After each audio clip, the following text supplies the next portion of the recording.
السلام علیکم پیارے دوستو، آج ہم آپ کو ایک ایسے غریب گھر کی بقرعید کا واقعہ سنائیں گے جسے سن کر آپ کے بھی آنکھوں میں آنسو آ جائے گے۔ آپ کو بہت کچھ سیکھنے کو ملے گا۔ بقرعید والے دن ایک غریب گھر کا کیا حال ہوا، آگے ہم آپ کو ویڈیو میں بتائیں گے، لیکن آپ سے ایک گزارش ہے کہ ابھی تک آپ نے اس ویڈیو کو لائک نہیں کیا ہے تو لائک کریں، اور اب تک آپ نے ہمارے یوٹیوب چینل کو سبسکرائب نہیں کیا ہے تو سبسکرائب ضرور کر دیں اور ساتھ میں لگے بیل آئیکن کو بھی ضرور دبا دیں۔ تو چلیے دوستو، ویڈیو شروع کرتے ہیں۔ دوستو، آج کا یہ واقعہ عبدالبھائی اور ان کی 8 سال کی بیٹی زویا کا ہے۔ بقرعید کے دن صبح کا وقت تھا۔ آج کے دن کی صبح زویا کو کچھ زیادہ ہی اچھی لگ رہی تھی، کیونکہ آج تو بقرعید کا دن تھا۔ زویا کے ابو جیسے ہی بقرعید کی نماز پڑھ کر گھر آئے تو زویا خوش ہوتے ہوئے اپنے ابو سے کہتی ہے، ابا جان، آج تو بقرعید کا دن ہے، آج تو ہمارے گھر گوشت آئے گا نا؟ یا پھر پچھلی بار کی طرح اس بار بھی کوئی گوشت دینے والا نہیں آئے گا؟ یہ سن کر عبدالبھائی نے اپنی بیٹی کو تسلی دیتے ہوئے کہا، ہاں بیٹی، ہمارے گھر بھی گوشت ضرور آئے گا۔ اس بار تو ہمارے پڑوس میں رہنے والے ڈاکٹر صاحب نے قربانی کے لیے بڑا جانور لیا ہے، اور ہاں، وہ اکرم بھائی بھی تو بکرا لے کر آئے ہیں، ان کے گھر سے ہمارے گھر پر گوشت ضرور آئے گا۔ صبر رکھو میری بچی، گوشت ضرور آئے گا، اور یہ قربانی کا گوشت ہوتا ہی ہمارے لیے ہے۔ آج مسجد میں امام صاحب یہی بیان کر رہے تھے کہ قربانی کے گوشت کے 3 حصے ہوتے ہیں، ان میں سے ایک حصہ غریب اور مسکین کا ہوتا ہے، تو ہمیں بھی اس حصے میں سے ضرور گوشت آئے گا۔ تھوڑا صبر رکھو میری بچی، اللہ تعالیٰ پر اپنا بھروسہ رکھو۔ دوستو، بقرعید کا دن گزرتا رہا، لیکن عبدالبھائی کے گھر کوئی بھی گوشت لے کر نہیں آیا۔ زویا نے پھر اپنے ابو سے کہا، ابو جان، 12 بج گئے ہیں، لیکن ابھی تک ہمارے گھر کوئی گوشت لے کر نہیں آیا ہے۔ عبدالبھائی نے پھر اپنی بیٹی سے کہا، میری بچی، ذرا صبر رکھو، ابھی تو ہمارے پڑوسیوں نے جانور ذبح کیا ہوگا، ابھی تو وہ اپنا حصہ بنا رہے ہوں گے، جب وہ اپنے کام سے فارغ ہو جائے گے پھر ہمارے گھر گوشت بھیجے گے۔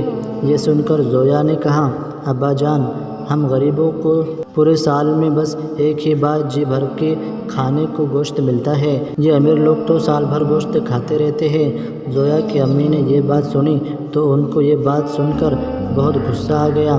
انہوں نے زویا کو ایک زوردار پھٹکار لگائی اور کہنے لگی، کیوں بار بار اپنے ابو کو پریشان کر رہی ہے؟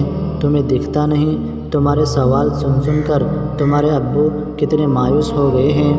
اس کے بعد زویا کی امی پیار سے زویا سے کہنے لگتی ہے، میرے بیٹی، میں نے ٹماٹر، پیاز اور لہسن کاٹ کر رکھ دیے ہیں، جیسے ہی ہمارے گھر گوشت آ جائے گا فوراً بنا کر تمہیں دے دوں گی، پھر تم جی بھر کر کھانا۔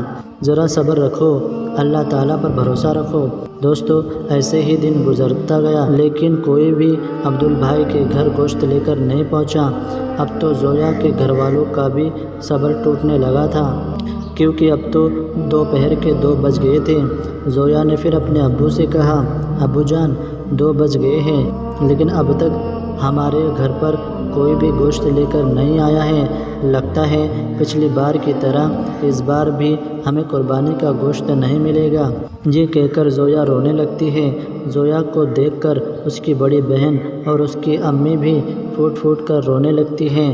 بیوی بچوں کو روتا ہوا دیکھ کر عبدالبھائی کے بھی آنکھوں میں آنسو آ جاتے ہیں، اور انہوں نے اپنے بیوی بچوں کو دلاسا دیتے ہوئے کہا، شاید ہمارے پڑوسی ہمیں بھول گئے ہیں، فکر مت کرو، میں ابھی جا کر تمہارے لیے گوشت لاتا ہوں۔ دوستو، یہ کہہ کر عبدالبھائی سیدھے ڈاکٹر صاحب کے گھر پہنچے اور دروازہ کھٹکھٹایا تو اندر سے ڈاکٹر صاحب باہر نکلے۔ عبدالبھائی کہنے لگے، ڈاکٹر صاحب، میں آپ کا پڑوسی ہوں اور آپ کے یہاں قربانی ہوئی ہے، کیا مجھے بھی قربانی کا تھوڑا سا گوشت مل سکتا ہے؟ یہ سن کر ڈاکٹر صاحب کو بہت غصہ آیا اور وہ جھوٹ بولتے ہوئے کہنے لگے، ہم نے تو سارا گوشت بانٹ دیا ہے، بس تھوڑا سا ہی گوشت اپنے گھر میں رکھا ہے۔ یہ کہہ کر ڈاکٹر صاحب نے دروازہ بند کر دیا اور اپنے گھر کے اندر چلے گئے۔ یہ سن کر عبدالبھائی مایوس ہو جاتے ہیں اور دھیمے دھیمے قدموں سے واپس اپنے گھر کی طرف چلنے لگتے ہیں۔ راستے میں ماسٹر جی کا گھر آتا ہے۔ عبدالبھائی سوچتے ہیں چلو ماسٹر جی سے پتہ کرے، شاید کچھ قربانی کا گوشت ہی مل جائے۔ یہ سوچ کر عبدالبھائی ماسٹر جی کے دروازے پر پہنچ جاتے ہیں۔ دروازہ کھٹکھٹاتے ہیں تو اندر سے ماسٹر جی باہر آتے ہیں۔ ماسٹر جی کو دیکھ کر عبدالبھائی کہتے ہیں ماسٹر جی آپ کے گھر پر قربانی ہوئی ہے، کیا مجھے بھی تھوڑا سا قربانی کا گوشت مل سکتا ہے؟ یہ سن کر ماسٹر جی نے بڑی بڑی آنکھیں بنائی اور کہنے لگے رکو میں اندر پتہ کر کے آتا ہوں۔ اس کے بعد ماسٹر جی اندر گئے اور تھوڑی دیر بعد ایک تھیلی ہاتھ میں لیے ماسٹر جی باہر نکلے۔ انہوں نے یہ تھیلی عبدالبھائی کے ہاتھ میں دے دی اور اس طرح سے دروازہ بند کر کے واپس گئے جیسے کوئی بم پھینک کر گئے ہو۔ خیر ہاتھ میں تھیلی دیکھ کر عبدالبھائی بڑے خوش ہوئے اور خوشی خوشی اپنے گھر کی طرف جانے لگے۔ عبدالبھائی کے ہاتھ میں تھیلی دیکھ کر ان کے گھر والے بھی بڑے خوش ہوئے۔ انہوں نے جلدی جلدی اس تھیلی کو کھول کر دیکھا، لیکن تھیلی میں جو نکلا اسے دیکھ کر پورا گھر رونے لگا، کیونکہ اس تھیلی میں کچھ ہڈیاں تھیں اور کچھ چربی بھری ہوئی تھی۔ یہ دیکھ کر عبدالبھائی نے اپنے گھر والوں کی طرف دیکھا اور کہنے لگے شاید اس بار ہمارے نصیب میں قربانی کا گوشت نہیں لکھا ہے۔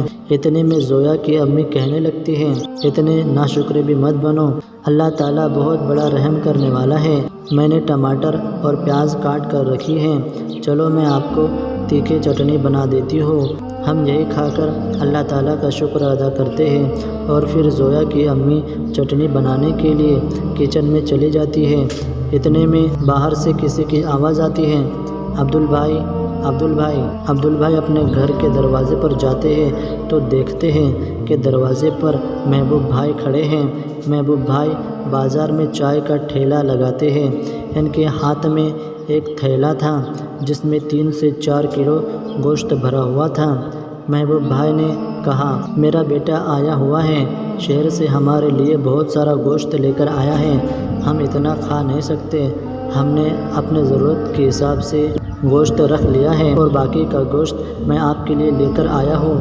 آپ اپنے گھر میں یہ گوشت پکائیے اور خوشی خوشی بقرعید منائیے۔ دوستو اتنا سارا گوشت دیکھ کر عبدالبھائی کے پورے گھر میں خوشی لوٹ آئی اور سب نے محبوب بھائی کو بہت دعائیں دی اور اللہ تعالیٰ کا لاکھ لاکھ شکر ادا کیا۔ اس کے بعد زویا کی امی نے گوشت پکایا اور اپنے بچوں کو پیٹ بھر کر کھلایا۔ اس کے بعد عبدالبھائی کے گھر والوں نے قربانی کا گوشت کھا کر اللہ تعالیٰ کا شکر ادا کیا۔ پھر آپ اللہ تعالیٰ کی قدرت دیکھیے کہ اسی شام ایک زوردار طوفان آ گیا۔ اس طوفان کی وجہ سے اس شہر کی ساری بجلی لائن چلی گئی، یعنی لائٹ نہیں آئی، جگہ جگہ پر کھمبے گر گئے، کہیں کہیں پر تار ٹوٹ گئے اور پھر اس کے بعد سے 3 دنوں تک بجلی نہیں آئی، لائٹ نہیں آئی۔ اس کے اگلے دن عبدالبھائی کے گھر والوں نے دیکھا کہ ڈاکٹر صاحب اور ماسٹر جی سارا گوشت گھر سے باہر پھینک رہے ہیں، کیونکہ لائٹ نہ ہونے کی وجہ سے ان کے فریج وغیرہ سب بند ہو گئے تھے۔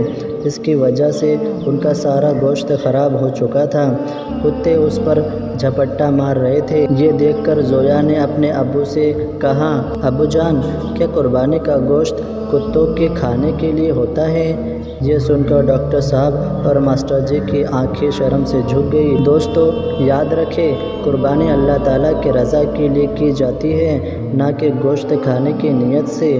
قربانی کے گوشت کے 3 حصے ہوتے ہیں، ان میں سے تو پہلا حصہ آپ اپنے خود کے گھر میں رکھیں اور دوسرا حصہ آپ رشتہ داروں اور جان پہچان والوں میں بانٹیں اور تیسرے حصے پر غریبوں اور مسکینوں کا حق ہوتا ہے۔ اس لیے آپ جب بھی قربانی کریں تو تیسرا حصہ آپ غریبوں اور مسکینوں میں ضرور بانٹیں۔ اگر آپ کے گھر میں قربانی کا گوشت بہت زیادہ ہو گیا ہے تو آپ اس کو فریج میں بھر بھر کر جمع نہ کریں، بلکہ اس کو بھی ضرورت مند لوگوں میں بانٹ دیں۔ یاد رکھیے دوستو یہ کوئی کہانی یا قصہ نہیں ہے، بلکہ یہ آج کی حقیقت ہے۔ نہ جانے کتنے ایسی مائیں ہیں جن کی آنکھیں بقرعید کے دن تر ہو جاتی ہے۔ تو دوستو آپ ان باتوں کا خیال رکھیں، اور دوستو ویڈیو پسند آیا ہے تو ایک لائک ضرور کریں اور زیادہ سے زیادہ اپنے دوستوں میں شیئر کریں، اور اب تک آپ نے ہمارے یوٹیوب چینل کو سبسکرائب نہیں کیا ہے ضرور کر لیں۔ ہم ملتے ہیں ایسی ایک نئی ویڈیو کے ساتھ، تب تک کے لیے السلام علیکم، اللہ حافظ۔